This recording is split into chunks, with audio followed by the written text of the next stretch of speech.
mengucap syukur padamu ya Allah. Assalamualaikum warahmatullahi wabarakatuh. Alhamdulillahi rabbil alamin alladzi ya'ti ilaihi an-nas min kulli fajin amikin litawbah.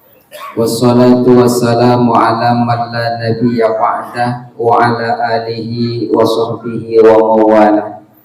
Qala Allah ta'ala fil Qur'anil Karim, a'udzu billahi minasyaitonir rajim. Laqad kana lakum fi Rasulillahi uswatun hasanah liman kana yarjullaha wal yawmal akhir wa dzakarallaha katsira. Shadaqallahul azim. Hadirin wal hadirat yang berbahagia, yang terhormat Bapak Ketua Ikatan Keluarga Tanah Datar dan seluruh jajarannya Kabupaten Merangin, yang saya hormati Bapak RT 31 dan seluruh jajarannya, dan yang saya banggakan seluruh anggota IKTD Kabupaten Merangin.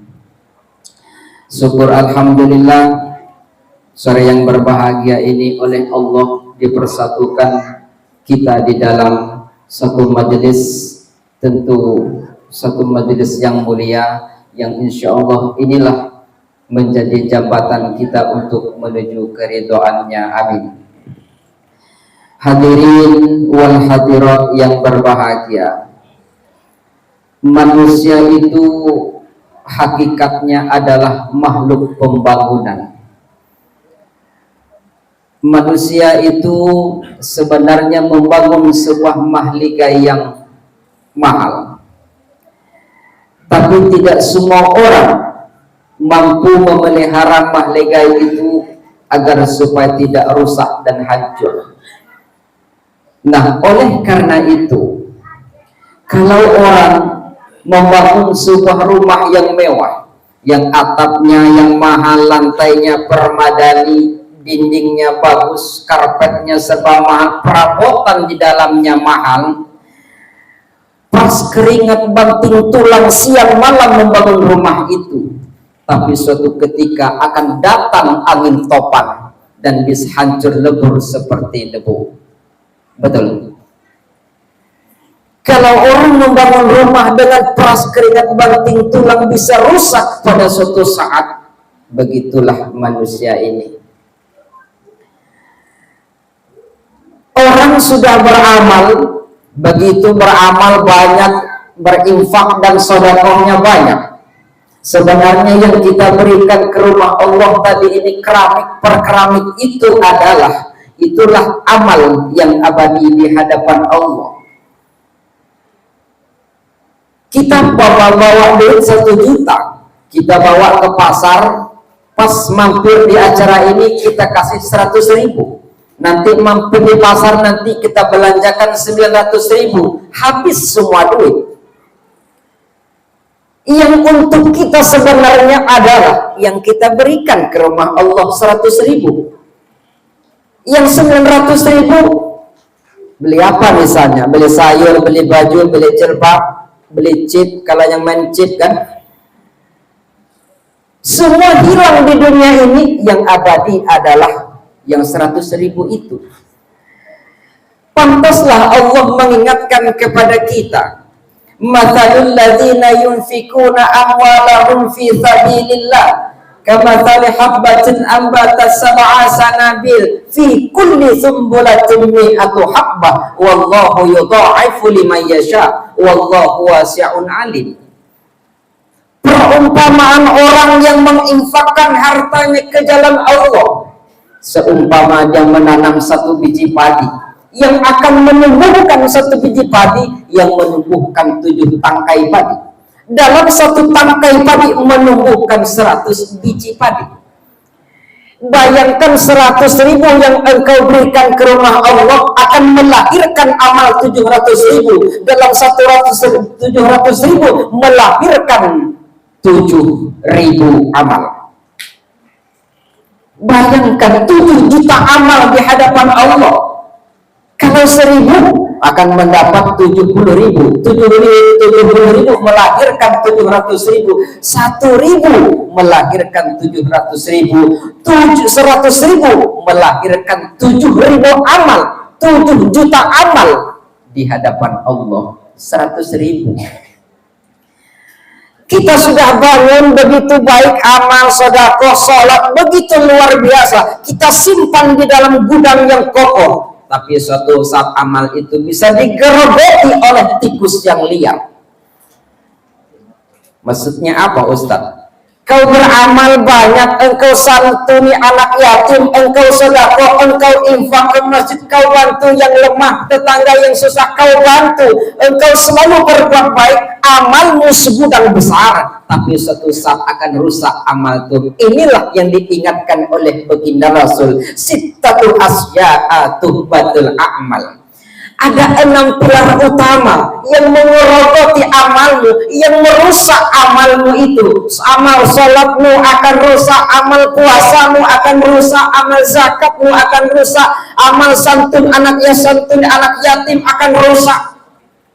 Siapa yang merusak? Tikus apa yang merusaknya? Yang pertama, kata beliau, al-istighalu bi uyubil khalqi. Orang yang selalu membuka aib dan mencari kesalahan orang lain. Inilah sifatnya manusia. Melihat orang serba salah dan serba salah. Pepatah mengatakan, semut di seberang laut engkau nampak, tapi gajah di kelubuk mata tidak nampak. Kalau orang sedang mencari kesalahan orang lain, akan berpotensi rusak amal ibadahnya. Khairul umur khairun nas anfa'uhum linnas. Sebaik-baik manusia itu adalah yang bermanfaat bagi orang lain. Setiap memandang seseorang itu dengan pandangan rahmat dan kasih sayang. Nah, oleh karenanya ini yang pertama.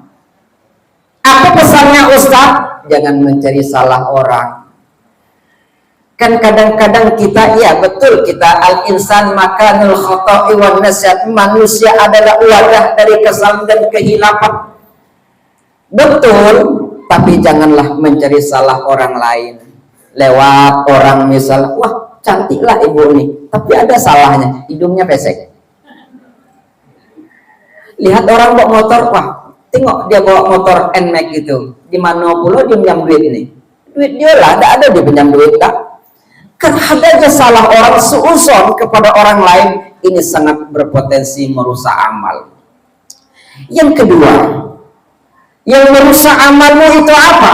Yang kedua adalah al-quswatul qalbi, orang yang keras hati. Karakter orang yang keras hati tidak mau menerima pendapat orang lain. Yang benar dialah yang benar, dan berdiskusi bersama suami sehingga dia juga yang menang.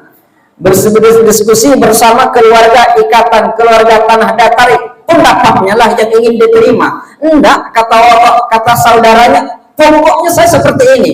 Inilah orang yang keras hati, tidak mau mendengar masukan saran dari orang lain. Sangat berpotensi merusak amal ibadahmu. Yang ketiga, hubbud dunia, sangat merusak, bisa merusak amal ibadahmu. Terlalu cinta kepada dunia. Ada orang peras keringat banting tulang, siang malam bekerja dari jam 6 pagi buka kedai sampai jam 6 pagi, 6 sore sampai 6 pagi, 12 jam kali 24 jam, tidak pernah libur. Peras keringat banting tulang, tidak mengingat amal, tidak mengingat ibadah, tidak mengingat infak dan sedekah, berpotensi merusak amal yang engkau kerjakan. Boleh, tapi ingat, ikmal li dunyaka ka'annaka hayatu abada wa ikmal li akhiratika ka'annaka tamutu ghadan. Ikat, boleh engkau peringat peras keringat banting tulang siang malam bekerja cari uang, cari duit, cari pikir, tapi ingat, beramallah engkau untuk akhiratmu seolah-olah besok subuh engkau akan mati. Ini yang ketiga. Lalu yang keempat, apalagi yang mengerogoti amalmu, yang merusak amalmu? Yang keempat adalah qillatul haya, orang yang tidak punya rasa malu. Al-haya'u minal iman, rasa malu itu adalah bagian daripada iman. Malu kita umur sudah 70 berakik ke masjid sembahyang jamaah tidak ada. Malu awak umur lah 70 masih juga pakai celana pendek di luar rumah. Malu awak umur lah 50 masih juga terbuka jilbab di tengah pasar. Orang yang seperti ini berpotensi rusaknya amalnya. Harusnya seperti padi, semakin tua semakin menumbuh. Inilah manusia yang baik sesungguhnya. Kalau ingin amal utuh, kalau ingin amal abadi, maka jangan engkau menjadi orang yang tidak punya rasa malu. Karena kata Rasul, al-haya'u minal iman, rasa malu itu adalah bagian daripada iman. Yang kelima adalah yang merusak amalmu, tulul amal, angan panjang dan tinggi angan-angan, cuma menghayal. Ingin jadi orang sukses, ingin jadi orang kaya, kerja nggak mau. Ingin jadi orang pintar, belajar nggak mau. Ingin amal banyak, ibadah nggak mau. Ingin musola cepat selesai, infak nggak mau misalnya kan. Nah itu sebatas angan-angan. Kalau angan-angan seperti itu sangat juga berpotensi merusak amal. Nah, lalu yang terakhir, zalimul la yantahi, zalim tidak pernah berkesudahan. Dari dulu pekerjaannya zalim sampai sekarang, lewat orang ditempelengnya orang, ada peluang korupsi, ada peluang memicu. Orang seperti ini zalim tidak pernah berkesudahan, berpotensi merusak amal yang telah dikerjakan selama ini. Percuma kita haji berkali-kali, umrah berkali-kali, tahajud setiap malam, duha setiap pagi, tapi kalau 6 sifat itu engkau tanamkan dalam jiwamu, amalmu akan rusak. Rumah besarmu yang penuh dengan amal itu datang puting beliung, akan menghantam badai dengan menghantam rumah, akhirnya hancur lebur seperti debu. Inilah 6 pilar utama yang merusak amal. Nah, insya Allah ini juga Rasulullah semua itu mengajarkan kepada kita. Kenapa? Sebab karena kita adalah umat baginda Rasul. Man tahabbani kana ma'i fil jannah. Siapa orang yang mencintaiku, kata Rasul, ma'i fil jannah, akan bersamaku di dalam surga. Tentu siapa dia? Insya Allah kita semua. Amin ya rabbal alamin. Hadirin wal hadirat yang berbahagia. Pas ada Pak, itu saja mungkin yang dapat saya sampaikan. Insya Allah ada manfaatnya. Akhir kalam, wallahu muwaffiq ila aqwamit thoriq. Wassalamualaikum warahmatullahi wabarakatuh.